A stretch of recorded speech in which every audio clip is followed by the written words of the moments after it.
Hello and welcome to today's Just Chopsing Podcast. And today with David and myself, we have another Yorkshire lass. We had another Yorkshire lass on a few days ago, and now we've got another Yorkshire lass on today. And her name is Carol Hodge. And Carol Hodge is a singer-songwriter, plays the piano. She's a little bit quirky. She's only got 7 fingers, I read in her bio. So tell us a bit about that, Carol. Yeah, that is correct. I mean, I think as a singer-songwriter, you're 10 a penny, so you need to think about what makes you different. And I think I'm probably the only 7-fingered pianist in West Yorkshire who performs regularly. Yeah, so I was just born with it. It's my left hand only has 2 fingers. It's a condition called cleft-type symbrachydactyly, which meant that I know. It meant that when I was in utero, not enough sonic hedgehog protein got to my hand to form the fingers, which I was so excited about. So obviously it's somebody who is probably about my age, like in the sort of early 40s, and played Sonic the Hedgehog when they were kids, who discovered that protein and got to name it. So there we go. Not enough sonic hedgehog protein leads to cleft-type symbrachydactyly. I'm really surprised you can even remember that word, to be honest. Yeah. That's just mad. Wow. Yeah. How old were you when you started learning to play the piano then? 8. Okay.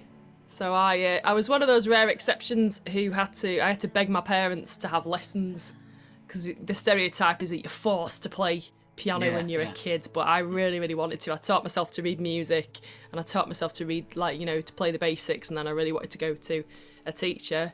And it happened, there was one living on our street, so I finally got to do that. Oh, that's cool. That's cool, yeah. Yeah. So did you take grades and things like that as well? Yeah, I did up to grade 7 classical piano. When I took that when I was 17, and then when I moved away to go to university, I stopped getting lessons and trying to do the grades. So yeah. I suppose there's only so far you can go, I guess. With once you get to a certain level. I mean, David's got a sister that's grade 8, is she, Dave? I think Lorna's grade 7 as well. Actually, Is she? I think she was the same. She did it up to a point, and then she just started teaching. So she loves teaching kids and stuff like that. Yeah, I mean, you can do all kinds of things. You could go on and do a degree and specialise in piano. You can do different diploma levels after grade 8. But it kind of stopped, because I moved away from home. We didn't have Zoom back then, so it wasn't really an option to continue, and I didn't really want to get another teacher, and I was kind of sick of it by then anyway. I like playing chords and writing songs, but I always thought of that as something very separate to playing, classical piano. So I kind of had enough when I was 18. There's more exciting things like booze and boys. So well, 10 years is pretty good going, really, isn't it? It's good going. Me and Terry have been learning to play guitar, and how long you been learning for, Ter? I don't know if it's 2 years or 3 years now. Yeah, that's it. So we're both kind of Terry's a lot more committed than me, but we suck. Good for you. Do you know, I'm so grateful I learnt an instrument when I was a kid, because just in terms of neuroplasticity, it's so much harder when you're an adult to pick up a new ambulatory skill, anything mechanical and physical. It takes a long time to embed it in your brain, so fair play to you. Well, we haven't gone very far. No, we haven't actually. No, I've got a bit further than David, I think, but... Yeah. Can you play Smoke on the Water? Because apparently that's all you need to be able to do. No. I've never tried it. I played the 1-finger version of it. So when I started, me and my son, we just went on YouTube, and there was it said play songs 1 finger. So we sort of had a look at those. So it was that 7 Nation Army and quite a few other ones as well. And if I'm honest, I've bought a Gibson Les Paul. I've bought a Fender Stratocaster and a Fender Sonoran semi-acoustic, and I'm no further along than I was with that anyway. So my wife, to be fair, she's been awesome, but she knows they'll never go down in value, will they? Do you know what I mean? So I keep trying to convince her that they're investments and don't worry about it.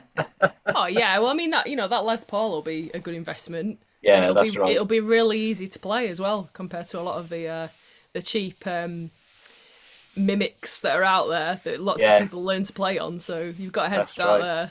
Yeah, but I got no commitment towards it. That's the problem. I want to do it, a bit like Terry. I want to be able to pick it up and be like Slash, and when I'm not, when I'm garbage, I put it back down.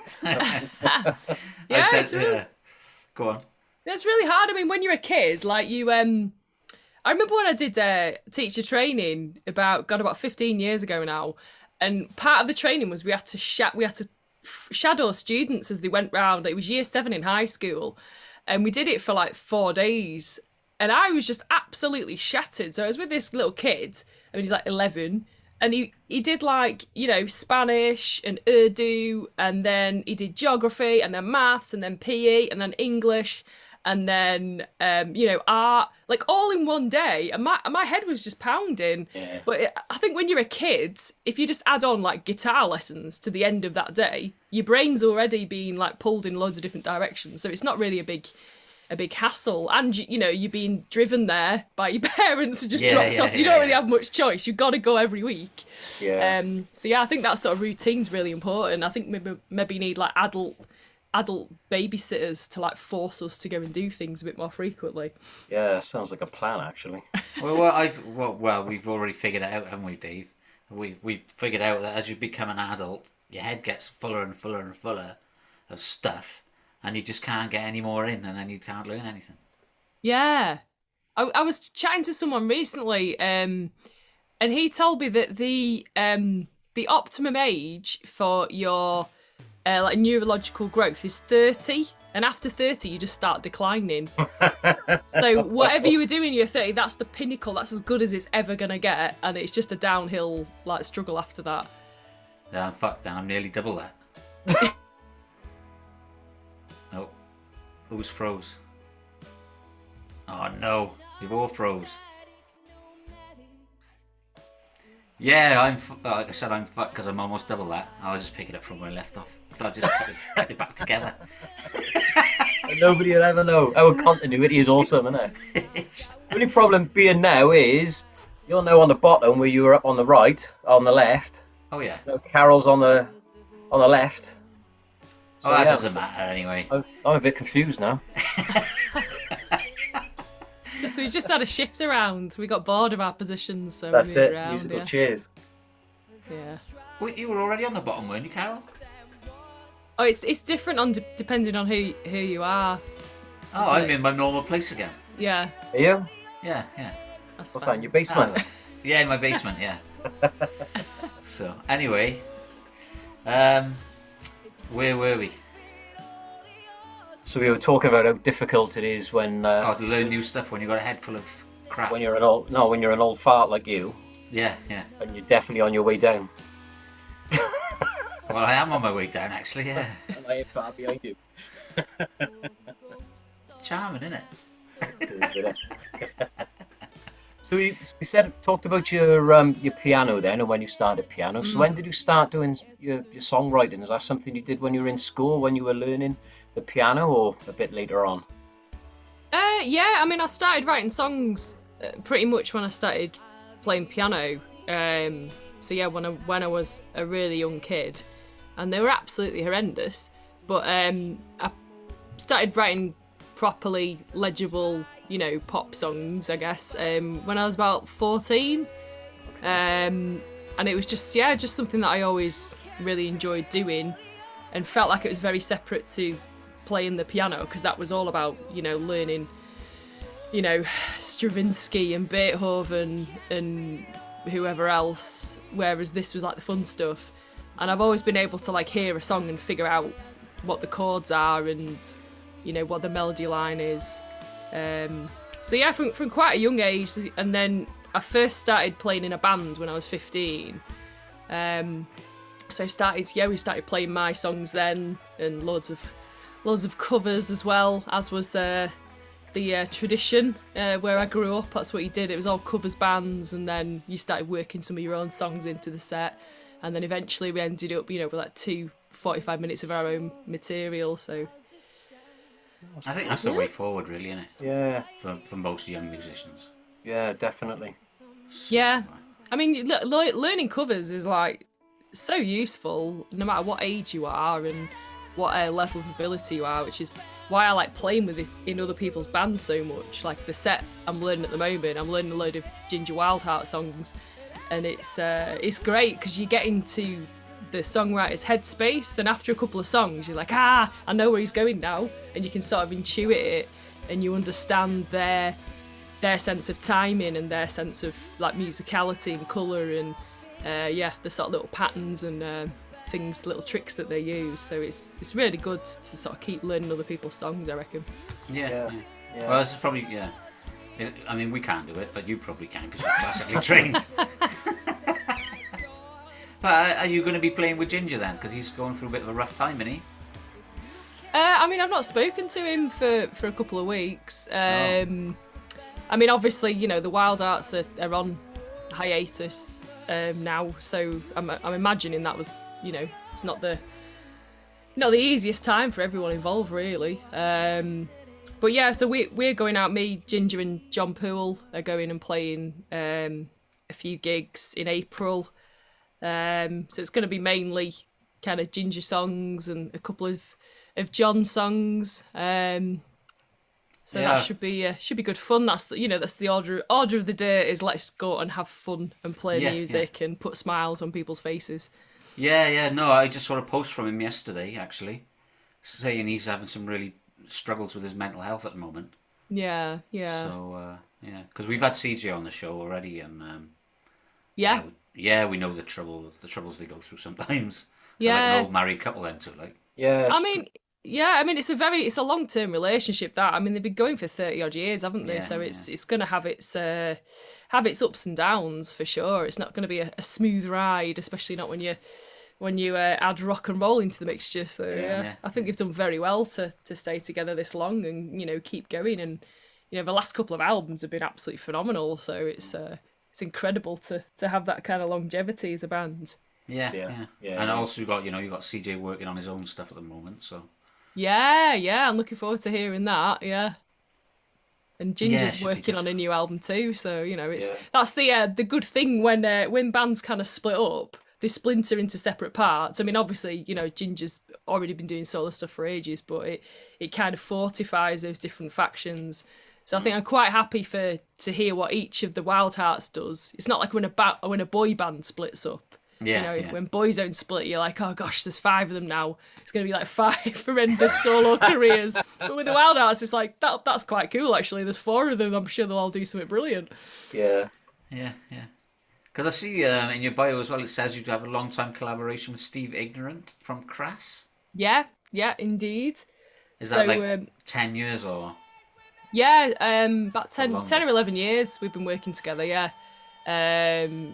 So we first met when I joined his band's touring Crass songs.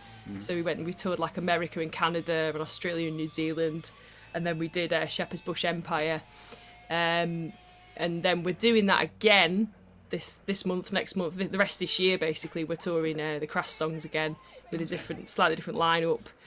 And we've been doing Slice of Life, which is his kind of acoustic project. We've done 3 albums with that band. Been touring that for like the past sort of like 7 or 8 years. So yeah, he's a good egg. Yeah, is he? Old eggs, yeah.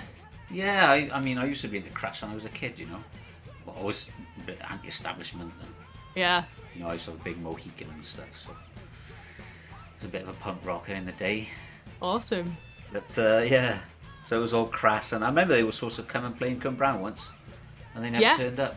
Oh, they played everywhere. Yeah, I was about 17. They were supposed to play in T-Canal somewhere, I think.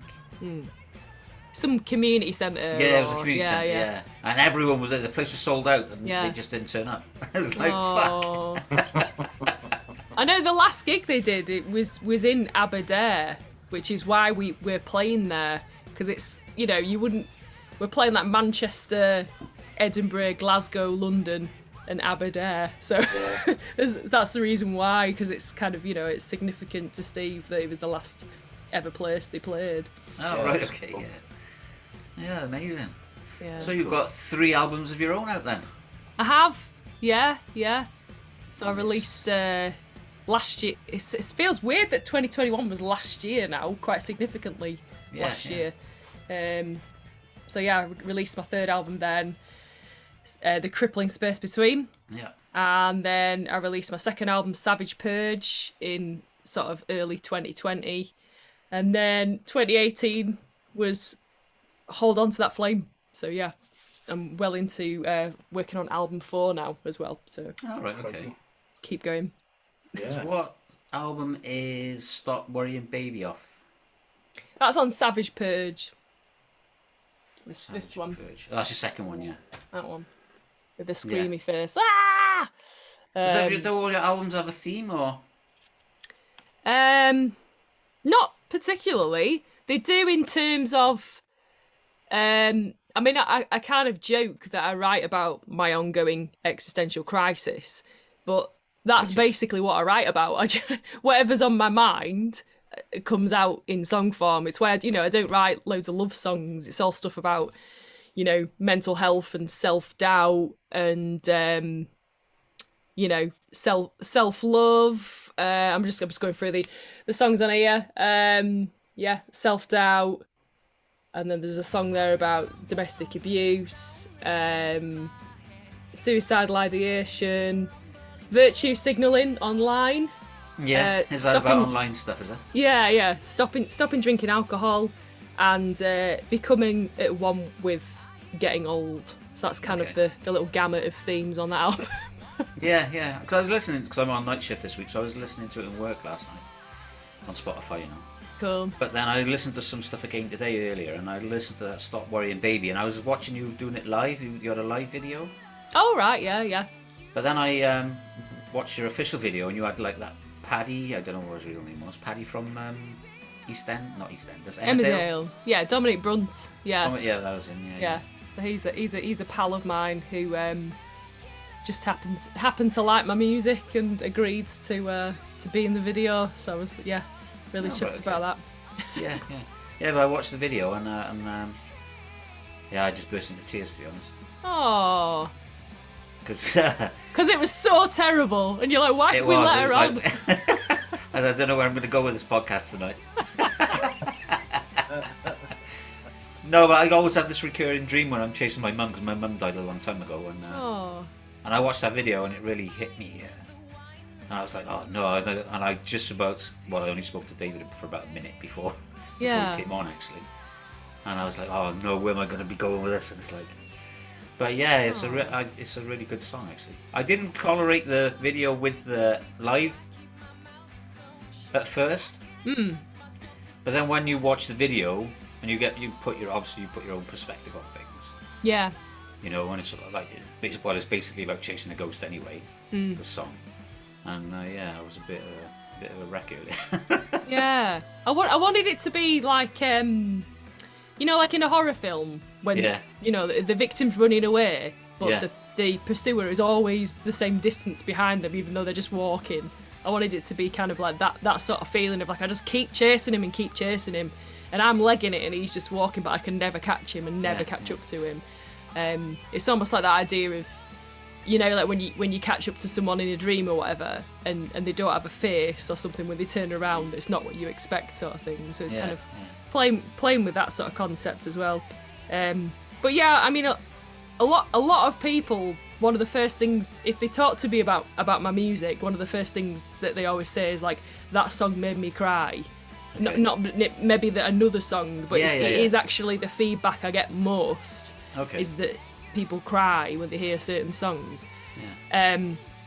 And I think that means I'm doing my job right, because I think it's important to, these are all things that I've gone through emotionally and mentally, and I think it's my job as a songwriter to be honest about that and to kind of talk about the things we don't always talk about or admit to. Yeah. And give other people permission to access those emotions and feelings and memories and whatever else. So you look like you're gonna cry now. To be honest, look at me. I look like I've been crying for fucking hours. Oh, hang on, the ghost is behind you. Yeah, that's a cat. Holy crap! Yeah. Paddy, go away. It's just going to appear over my shoulder. Yeah, I've basically got this is my kind of studio office room, the spare room that's been, jazzed up. And I've got a couple of mattresses against the party wall. So my cats like to run up behind the sheet and like sit on top of the mattresses. And just, listen in and frighten people on Zoom calls basically. So yeah. Yeah, it was a bit of good timing, wasn't it? Talking about ghosts and then yeah. My house isn't haunted. I know that much. Definitely not haunted. My daughter reckons my house is haunted. Yeah. But specifically this bedroom. So, and the reason why she thinks is because her dog, when she comes over to stay the night, her dog freaks out when she comes in this room. Right. So I was telling my mum about it, and she believes in spirits and all that. Yeah. So she came in and she said, "Nah, it's not." So I was like, "All right, then, happy days. Yeah. I'll come back in." She's adamant. She's adamant that she believes in it and all that, and she's felt it and seen them and all. And she came in, she said, "No, there's nothing in there." I was like, "Oh, thank God for that."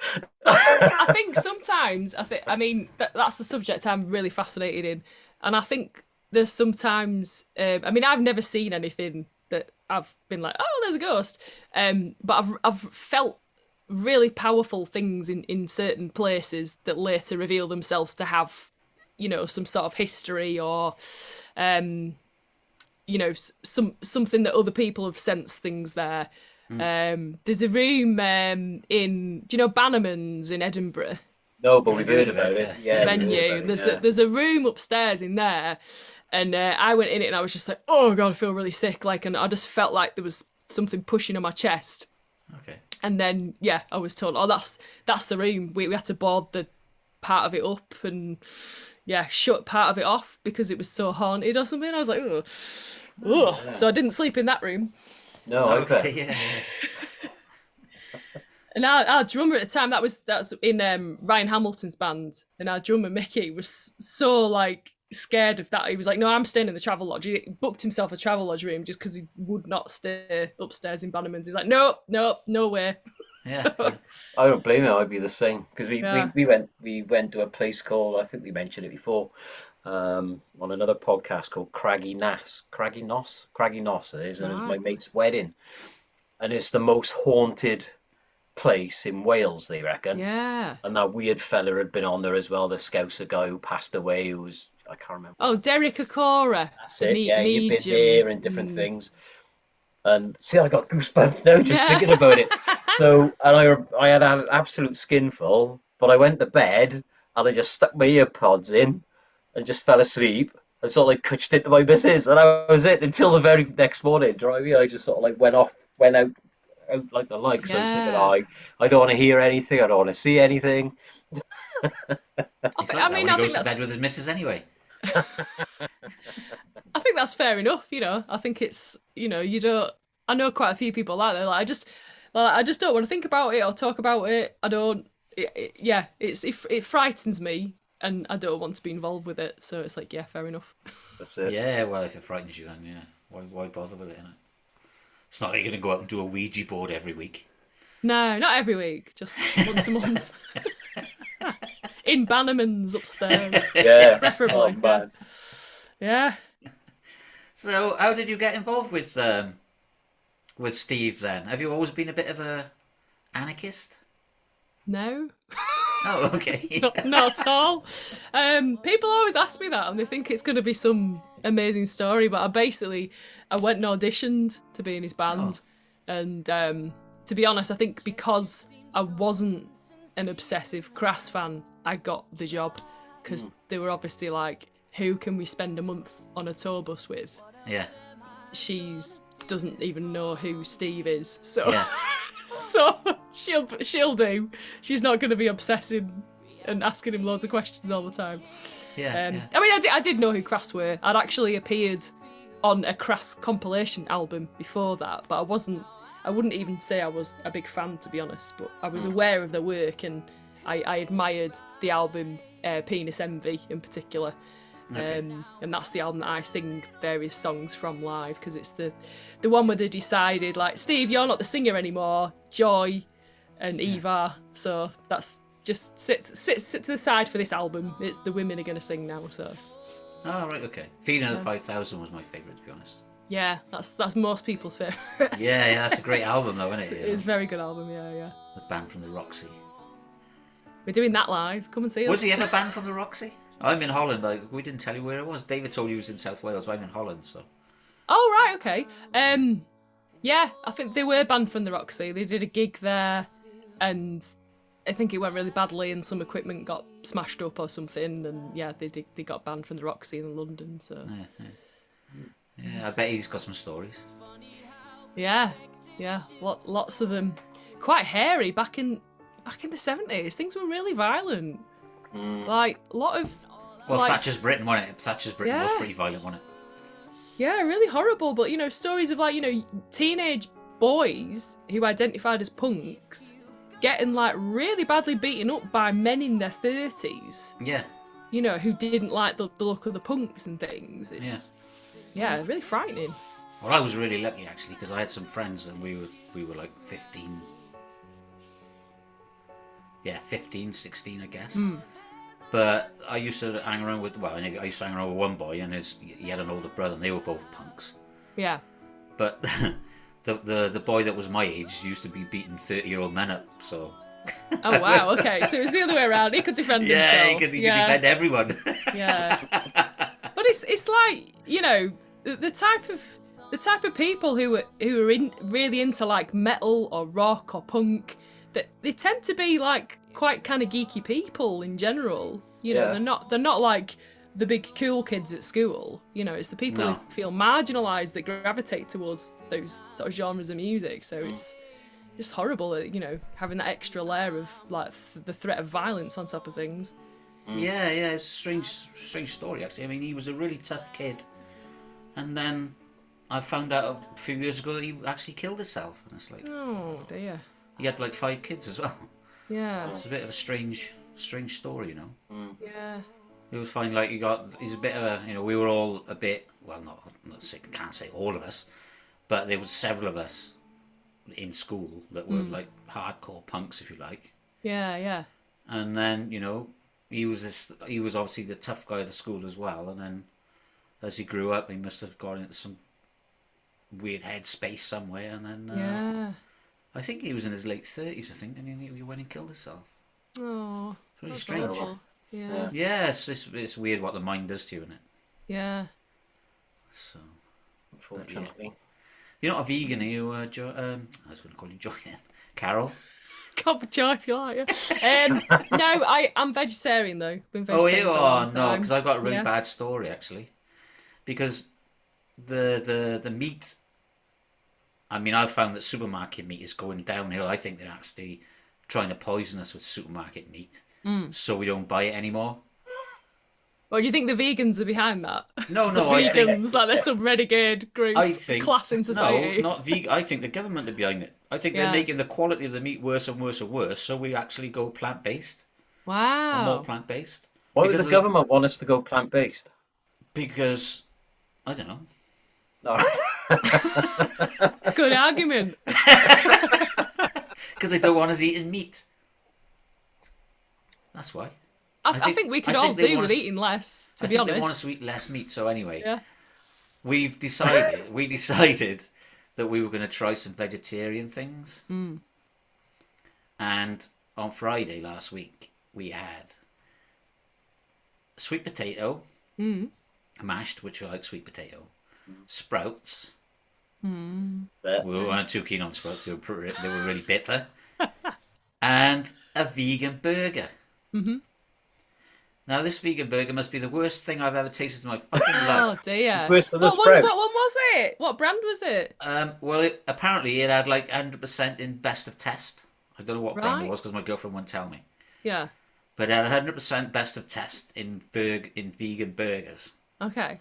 So I had a plate full of vegetables, basically. I had mashed potato, sprouts, and this burger. I can't remember what I said it smelled like. But it smelled like Heinz beans. That's what it smelled like. Right. when it was being cooked, it was like, I said, "Are you cooking beans?" And she said, "No, I'm cooking these burgers." And I was like, "Oh, they smell like beans." And she's like, "Well, it's a vegan burger. We're gonna try it." Yeah. And I was like, "Oh, right, okay, I'm pretty open-minded, already close to it." I was like, "No, I'm not fucking eating that." But did you have it in a bun? Meat on my plate. No, I had it as a meal, like a burger, sprouts, and Oh no! I sweet mean, that's potato. a weird combination. That.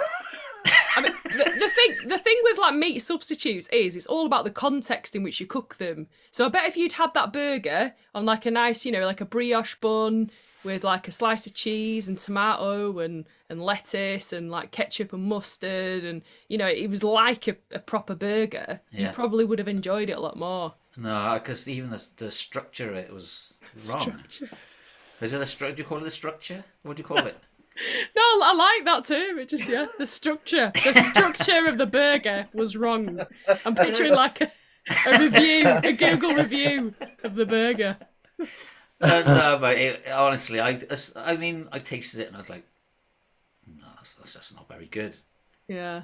I ate it all, It's not Yeah. like I didn't eat it because I don't really like to throw food away. But Yeah. every mouthful, I ended up, I was actually like trying to mash it in with my potato and my It's that sprouts bad. because my sprouts were fucking rotten.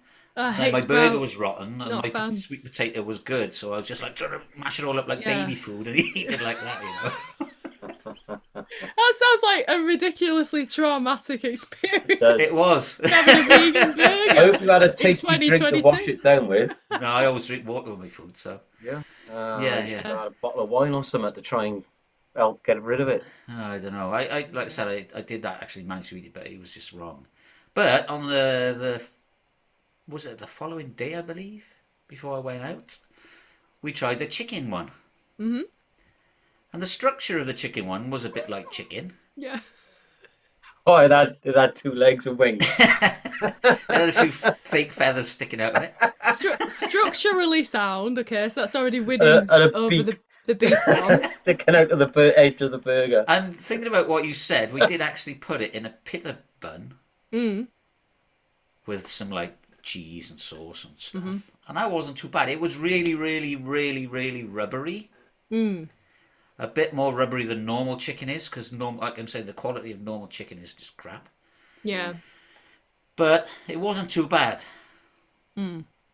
But then I think both me and my girlfriend had the shits after we ate it. Well, it's like anything. I think people like companies that manufacture meat substitutes.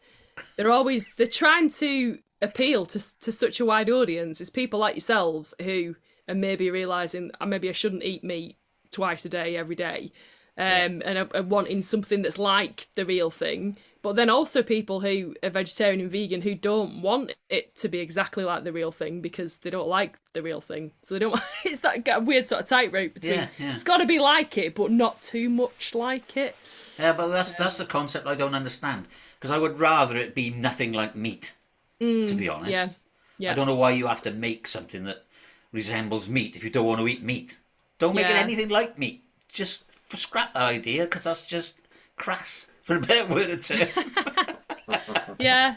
But I mean, I know some vegetarians and vegans who hate the concept of meat so much that they hate those kind of meat substitutes. Yeah, so in terms of like burgers and things like that, they just would completely avoid them and have chunks of my soya. worst nemesis, which is like a veggie burger where it's breadcrumbs on the outside and it's just full of like reconstituted vegetables. I can't do them.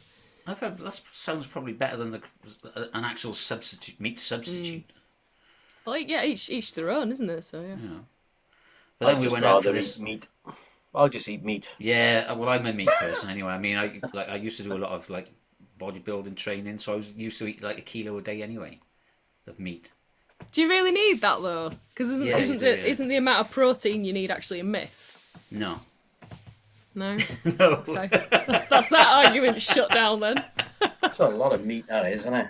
Yeah. Yeah, but you do it to grow. You need them calories, and you don't want to be like whacking in 45 donuts every day. You know. What about protein powder? You know, use that. Also, I was eating 1 kilo of meat and like 3 or 4 protein shakes and tons of rice and carbs and. I bet that gave you the shits. Probably about 3 a day. Yeah. Some people eat 3 a day, but I was getting rid of 3 a day. Yeah. But then we went out for a meal because we found this restaurant online, and it was like a really weird concept. Mm. And it was a Greek restaurant. It was advertised as a Greek restaurant, but it had like a steak and wine bar label on it as well. Mm. So it's like, it's a bit weird for a Greek restaurant to be steak wine.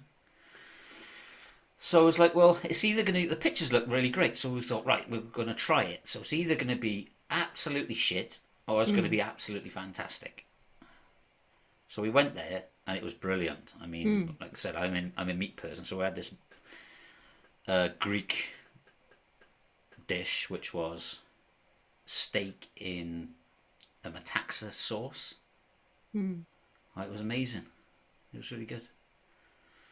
So yeah, that's what I did on the weekend. Is that it? That's the punchline, right? Okay. Do they really going do they smash the No, plates? and we did do cocktails. They did serve cocktails as well. Yeah. They smash plates? No, it was a bit too upmarket for that day. Spin them? No, it was like the food was like traditional Greek. Yeah. But they also had like Wagyu and all that sort of stuff on the side within a cocktail bar. Sounds like my worst nightmare as a sober vegetarian. Yeah. It's like you take me there just to sort of like make me feel uncomfortable. It was really good. They did do vegetarian stuff, so after Friday's experience, I didn't want to try it. Well, I would say don't let it put you off. There's a whole market out there now for meat substitutes. There's so many to try. Some really good sausages that I'd recommend. The Cauldron ones, Lincolnshire sausages. They're really good. I love Lincolnshire sausages. Yeah, real ones, Dave. Yeah. Yeah, not fake ones. All right, then. So what have we got coming out next? You said you were going to be working on your 4th album. Yeah, so I've recorded 7 songs for that so far. Got quite a few guest artists appearing on it, which is exciting. Oh yeah. Like who? Can you tell us? I can't say yet. Oh no, not. Oh, I was going to say people that I'm really excited about. People who are in bands that I really like. Okay. So I've been like what sort of bands do you like? So what? Yeah, what bands do you like? No, some Arctic bands Monkeys? that Ugh, no, not Arctic Monkeys. I don't mind Arctic Monkeys. I don't know why I made that noise. Ed Sheeran? No. No. I don't have UK anything subs. against him. I like UK subs, yeah. It's not one of the UK subs. It's going to be a long night if we're just guessing bands, isn't it? Rocky Shades. Just naming bands and watching my reaction carefully. Yeah, so that's happening. I'm going to do the sort of final session on that in July. But with the first world problem nightmare of getting vinyl pressed at the moment, I'm just kind of debating what to do. I'm not going to rush to release it this year. I think it'll be a 2023 thing. And I don't know. I mean, I run my own record label, so I don't know whether to self-release it again or try and work with a label. And just because the stress and the hassle of all the delays last time, it was just like really put me off getting vinyl again. Yeah. But maybe it'll all clear. Maybe it's just like a big backlog that is eventually going to even out. But there's only so many pressing plants in the world that can do it. So Is it made out of like a petrol based thing? Yeah, Vinyl? it's vinyl's like it's oil based. Yeah, oil based. Yeah, I thought it was. Yeah, it's going to be fucking expensive then, isn't it? Yeah. That's another thing. Yeah. With the price of oil going through the roof. Yeah. But then it's like, well, it's like, what do people actually want? What format do people want their music in? And that's an ever-changing, answer to that, isn't it? As well. Yeah, it's a bit of a dilemma, isn't it? Yeah, because I mean, I don't have a record player. No, I don't have a record player either. I've got like a CD player in the car, and that's it. And everything else I do is digital. Yeah. But I would still, I still buy merch from artists that I want to support. But yeah, it's just not necessarily a CD or a vinyl. So, which is why I produced some Carol Hodge tea towels with that idea in See mind. that? And what's that? That's a Scarlet Rebels. What was it, Dave? USB stick. USB stick. So Oh, it Their album on it. comes out of there and you just plug it into your Yeah. computer. Oh, that's cool. How thin is that? Show us Like a inside credit on. card. Yeah. Yeah, hang on, And it's get got it out like of a the little packet. USB. If I can get it out of the packet. Yeah. Yeah, it's about the same size as a credit card. Yeah. And then the USB comes out of it, look.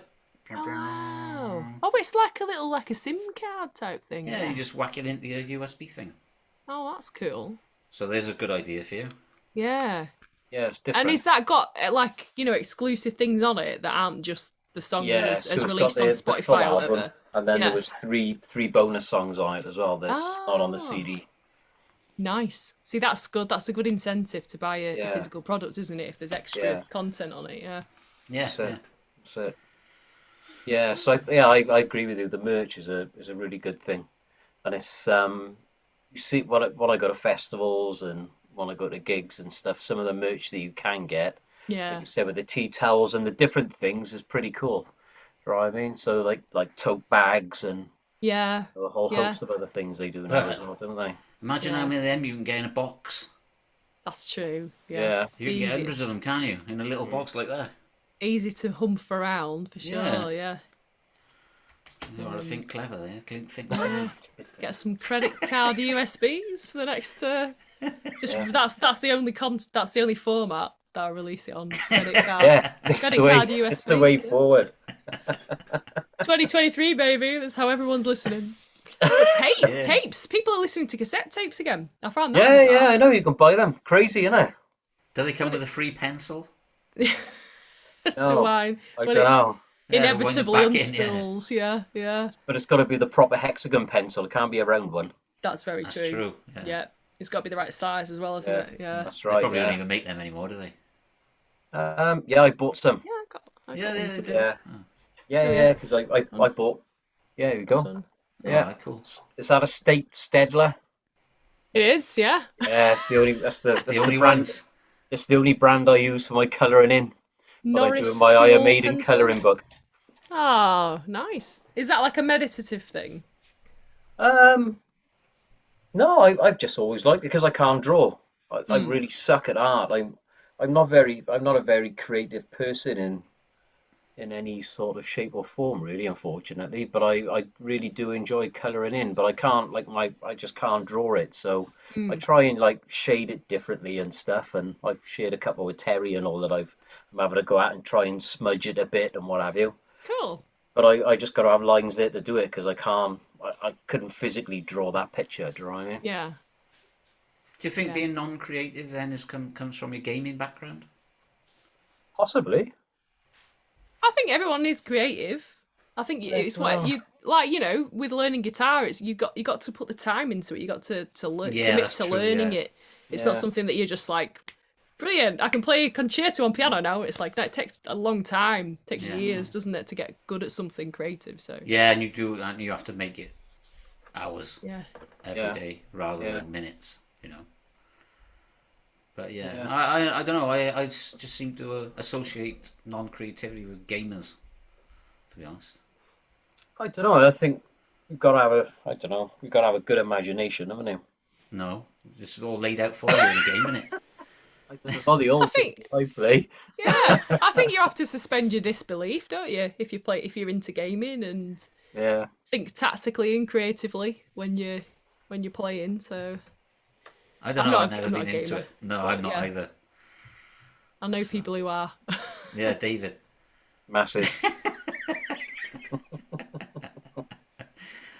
No, because I've got a daughter. I mean, my daughter's like 9 years old, and she just watches mind-numbing shit on YouTube, and that she's watching other people gaming. Yeah, that's a big Yeah. thing. Yeah. So I'm trying to persuade my girlfriend to sign up to Stitch so we can make a few quid. Play It's the Monopoly way, online. Yeah. it's the way forward because my nephews are the same. They'd be playing video games and they'd have screen in screen watching other people playing the same video game that they were playing while they were talking to their mates at the same time. That's just Yeah. like the Matrix to me. It's just But they- like, Yeah. It was a Welsh boy called Dialing Ping. oh yeah, Right. yeah, I've heard of that name. And he's on these Twitch things, and people subscribe to his channel. And this kid's making thousands of pounds a week, Yeah. and he like plays video games, loses it, and like starts biting his joypad or throwing it against a wall and things like that. And the kids just reckon it's great. I don't get it, but They're it's just there nice. for the Schadenfreude, basically, aren't they? Yeah, Yeah, yeah, yeah, it's weird, isn't it? yeah, That is yeah. strange. Yeah. But what about me going to gigs and stuff? Does that make me creative? Because I love going to see live music rather than just sitting in the house listening to it. Is Yeah, that kind of like I a would say creative so. thing? Absolutely. Yeah. It shows you've got, you've got artistic interests, doesn't it? You're not just doing one thing all the time. You're investing in live events and experiencing things. I think that's creative in itself, absolutely. Yeah, yeah. I need to learn to read actually, because not that I need to learn to read, but I can read. But Yeah. I need to be able to learn to read without falling asleep after the first page. Yeah. Because every time I pick a book up, I'm like, first page, I'm away. Yeah. And That's something I've got into a lot more. Like over the past sort of year, I've been reading a lot more and really enjoying it. But again, it's like I feel like I've had to practice improving my like attention span. yeah, yeah. I feel like it's a really good way of doing it. Read like an autobiography of like a musician you really like or something. I think that's a good way to sort of get back into Yeah, reading yeah. more. Well, I With started you- doing that. With you writing music, you've got to have that sort of focus anyway, haven't you? Do you know what I mean? So, if you're writing songs and music and lyrics and stuff, you've got to have a quite a high level of focus, I'd imagine, to get something completed. Do you know what I mean? To an extent, but I'm very much a sometimes I just write a whole song at once, and other times I'm like, okay, I've hit a wall with that, I'll come back to it. So I'm very much, there are some songs that I've come back to like 7 or 8 times to finish, because I just, the idea just wasn't there, and I couldn't complete it in one.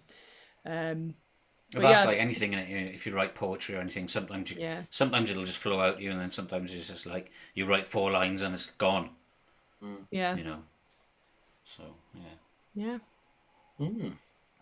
All right then, mate. Well, it's been really nice chatting to you. Yeah, you too, yeah.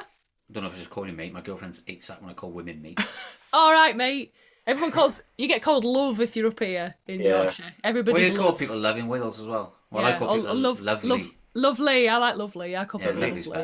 better. I call people lovely. I don't call people love. Lovely. It's common.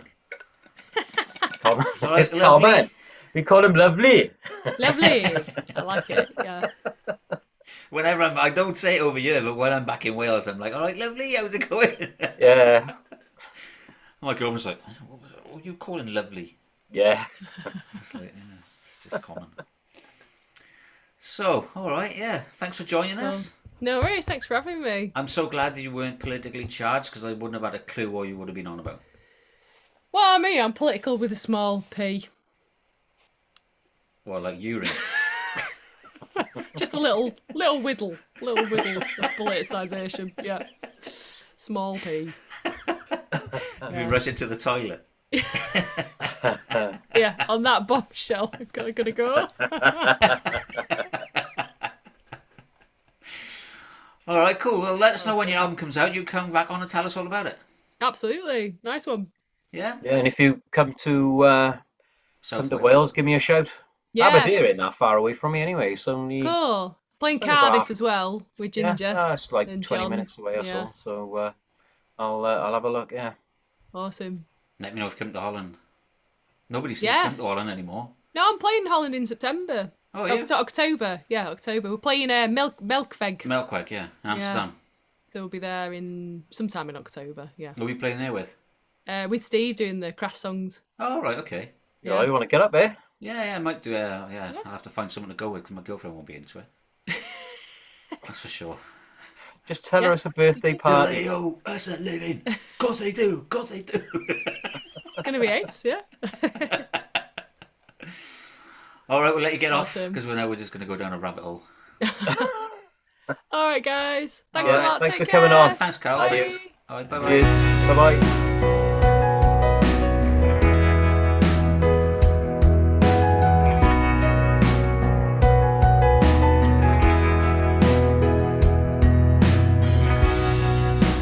Get into the car like clockwork. Try not to overthink each turn. And there can only be one destination, but so many routes, so many things to learn. And the last time I got so burned, I still feel the heat around me like a fire. If I've just one life to live, and if I know I'll die alone, then just stop worrying, baby, and go and do it all on your own.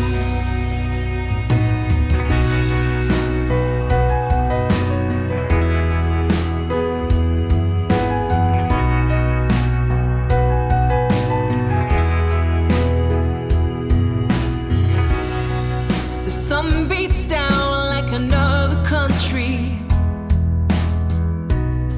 but my heart don't know its name.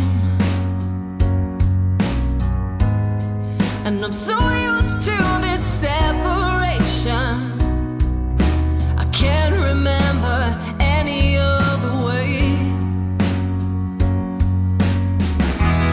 And the next time, will it be worth the pain that I go through to make things work?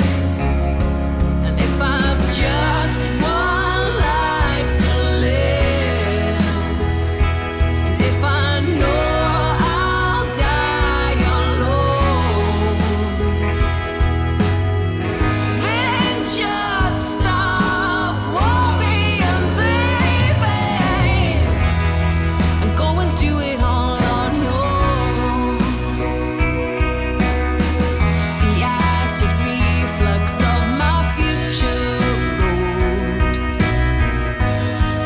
sits burning in my mouth.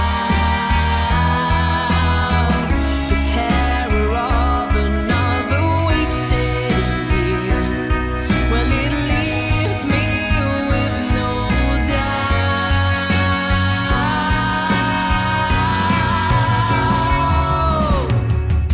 And if I've just one life to live, and if I know I'll die alone,